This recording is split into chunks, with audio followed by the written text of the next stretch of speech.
Right, ladies and gentlemen, we remain with MMA over three-minute rounds of action, as sponsored by Furniture in Store and Jam Jar. Would you welcome first into the red corner, representing HAYAA Fighters London, Mohammed Sultan.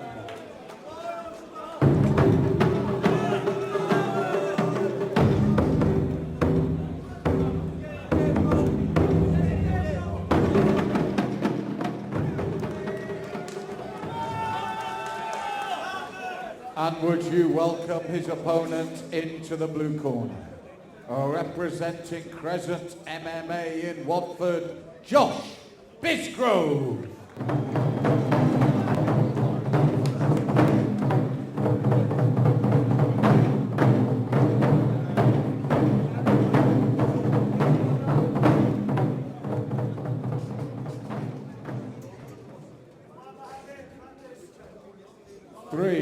Three-minute rounds of MMA action, and in the red corner, representing HAYAA Fighters London, Mohammed Sultan. And in the blue corner, representing Crescent MMA Watford, Josh Bisgrove. Up next, welterweight MMA action. Mohammed Sultan from HAYAA Fighters in London up against Josh Bisgrove of Crescent MMA in Watford. Mohammed, the shorter man, and the range certainly looking with Bisgrove at the minute. Both fighters touch gloves and off they go.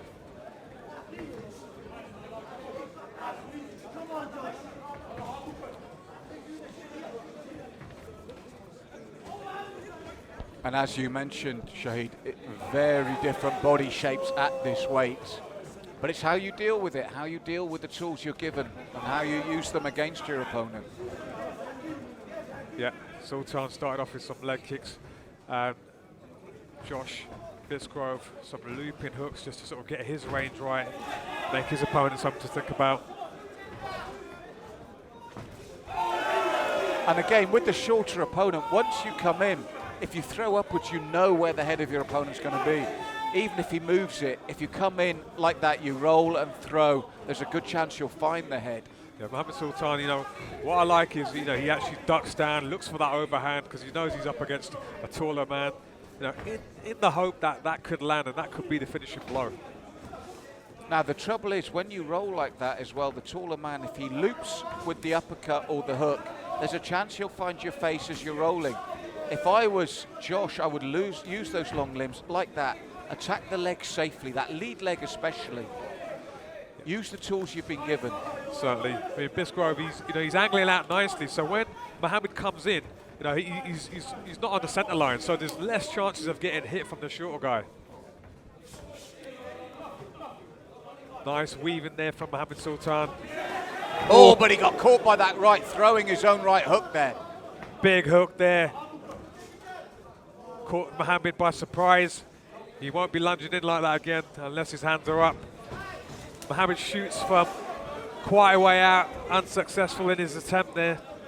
I think he was stung into that, and that's what I said about when you've got an opponent that's willing to roll and throw like that. If you throw in return, it can reap dividends for you, and it did for Bisgrove there. Mohammed setting up the hands with the legs there nicely. You know, he's giving Bisgrove something to think about, the way he's, you know, with his movement. So he's doing all the right things as well. Catches that leg kick, takes his man down. Bisgrove looking to take the inside leg. Now looking for a sweep maybe. That's what always surprises me or frustrates me with a fighter like that. He went for the rear leg, which is slower, has further to travel, and Mohammed capitalized. With the longer limbs, the inside leg kick from your lead leg is safer there, and he's paying the penalty now because Mohammed was very quick there. Yeah, I mean, Mohammed's got Bisgrove in a whizzer, and he's just going to rain punches down. He's got all his weight down on him, and Bisgrove really needs to move here, but we're in the last 10 seconds, so he could get saved by the bell. Well, for me, that, as you said, that was a lot of quite even back and forward, but that last half minute, you've got to go with Mohammed there. And I reiterate what I was saying earlier, Sheed, when you've got those long limbs like that, Why bring your body and leg into range of your shorter man with that rear leg kick when the inside of his thigh's there for your lead leg? And earlier, Muhammad actually did exactly the same to Josh, and you're thinking how he actually threw that lead leg to the inside thigh of his opponent and landed it cleanly and safely. And then you throw a rear leg back, it gets caught, and as you said, longer in that round, that could have been it for him. Yeah, I mean, there was a few shots there which Josh Bisgrove threw, and you know, they almost went into thin air because, you know, in slow motion almost. So, you know, a lot of the guys, especially amateurs, you know, they need to learn when they're on the training mats to pull that leg back as quickly as they throw it. You know, all stuff to work on in training, and I'm sure Josh, he's not going to want to throw that again, especially after what he's gone through towards the end of that first round. Exactly. Throw that lead leg to the inside of your opponent's lead leg. Look for the balance shift as well, but as we said, it's amateurs, it's a learning curve. You learn from everything here. But we are into round 2. I'm sure the loss of his Bisgrove's teammate is still on his mind, so he may want to salvage some pride back at Crescent MMA. Bisgrove here. Again, that big leg kick again. You've got to think with these leg kicks that they're so vital and that they can be so damaging.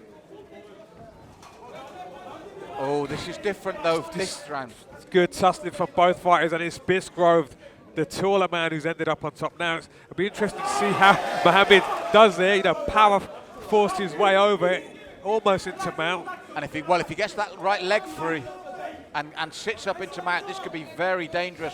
A lot earlier in the round for Josh Bisgrove. Goes for that side control now instead.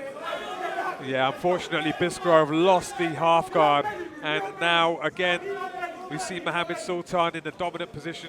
And Bisgrove's doing all the right things. He's walking his hips out, but unfortunately, where you've got Mohammed Sultan, he's got that underhook, and he's got all his weight on Bisgrove's chest, and Bisgrove really needs to push away, not hold on. Yeah, it's tough times for Bisgrove, as you said, that weight of Mohammed Sultan. And the thing is, you know, Mohammed looks comfortable.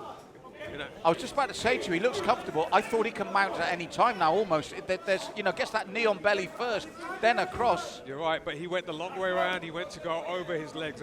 We can clearly see who the taller man here is. You know, Bisgrove was never going to let Mohammed pass like that. If anyway, it's exactly how you just said it, Malcolm. It's going to be the knee over belly.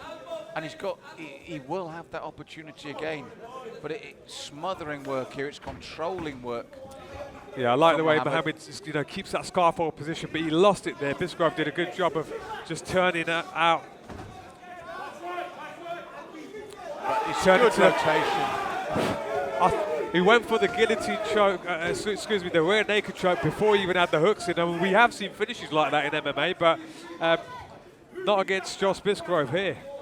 And he's given Josh an opportunity late in the round. It's one of the few opportunities he's got. But overall for me, Mohammed Sultan, that was good transitioning there, keeping the pressure on. Big hook there for Mohammed Sultan. Bisgrove didn't like that.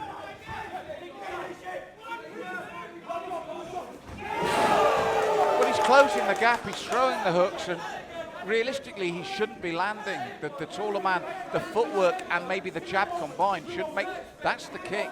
But again, do it off the lead leg with the other leg. There. As you saw, the lead leg to the back of Mohammed's leg. Then he's turning him away from him. That's it. I mean, Bisgrove, he threw a big leg kick there. I mean, caught the knee flush. You know, he needs to aim when they're throwing the shots. The problem is with some of the amateur fighters, they don't really pick their shots, and you have to throw with the shin and not with the ankle. And that's where we see people, break feet and ankles. Well, for me, overall, that was a huge round for Mohammed Sultan. And I think it's going to be a similar attempt from him in the third to get that timing right to take his man down, because he has dominated Josh Bisgrove on the ground. Malcolm, what do you think Josh Bisgrove's corner will be telling him now? The problem he's got, if it was the first or second, if it was the second round, I'd say him use those long limbs. When he uses that lead leg to the lead leg of Mohammed, he turns Mohammed away from him. You've got a chance to work yourself. You keep him at range, you step back, you make his shoots difficult. But he can't, it's the third round now. He's got to find a way to actually take him out. And this is what worries me. In that corner, what do you say? You engage with him, you saw how good he was on the ground in comparison.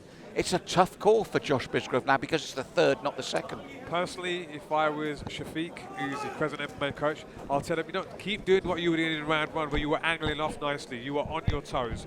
A bit hard to say sometimes, when the guys are tired, but he's avoiding that, the lunging overhands, and he could get something of himself. So angle out and use those long limbs for that head kick potentially. We also saw in that first round, that beautiful right-hand counter. He needs one of those clean. He needs something like that clean. That's the timing. That's the distancing. Make Muhammad work for every inch he's going to get forward. You've got the limbs to do it. I mean, even as a taller fighter, Bisgrove's landing, he was landing short there, but that cross there connected. So he just needs to stay toe-to-toe with Muhammad Sultan here.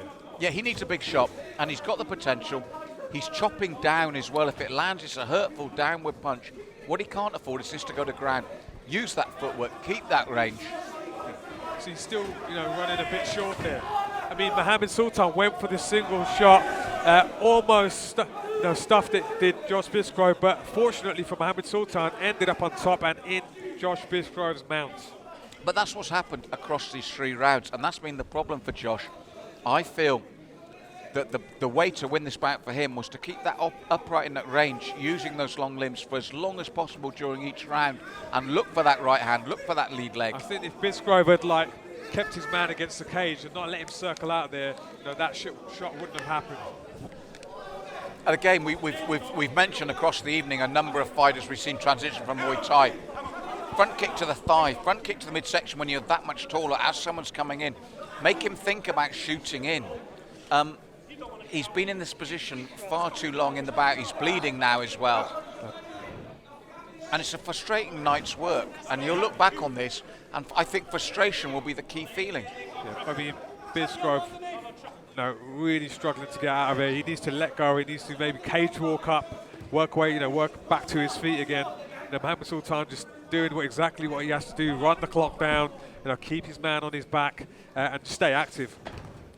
Yeah, and Bisgrove, it's cut beside the left eye. It's not dangerous, it's not big either, it's more of a graze. But it just sums up his night for me as well, Shahid. I mean, Muhammad Sultan doing exactly what he needs to do. The pepper in the body, pepper in the head, keeping the weight down. And I think he's just going to run the clock down. He doesn't even need to worry about passing, he doesn't need to worry about mounting. He's in total control here. He can just, as you said, as long as he just keeps that work up, Perry, our referee, will be happy to let him keep this going. And he's in total control. There's no need to take a risk. Bisgrove, needs to circle his hips out, keep Muhammad Sultan, or maybe keep his. I can't see from this angle. The triangle's looking on, but it's not. It just looks like a body lock more than. It's a body lock. Yeah, he hasn't got that arm at all. The arm's not there. And Sultan, postures up, throwing some hammer fist stand, looking for the ground and pound. Can he get the finish? Last 10 seconds, it would have been a grandstand finish. But either way, it's going to be a dominant, controlling round for the red corner. And it could have been so different. But hopefully, Josh Bisgrove will learn to use those tools at the weight. That's freakishly tall compared to his opponent at that weight. But it's one thing having the tools, it's the other utilising them. That's what he's got to learn. Exactly. I mean, he certainly did try his best there.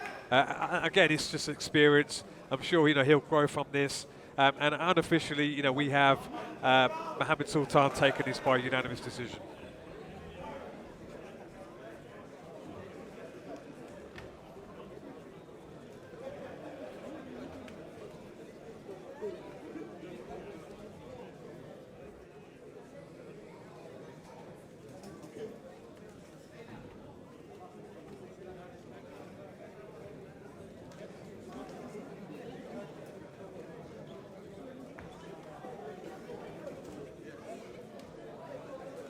Can the representatives of K2 Car Hire come to the cage, please? K2 Car Hire.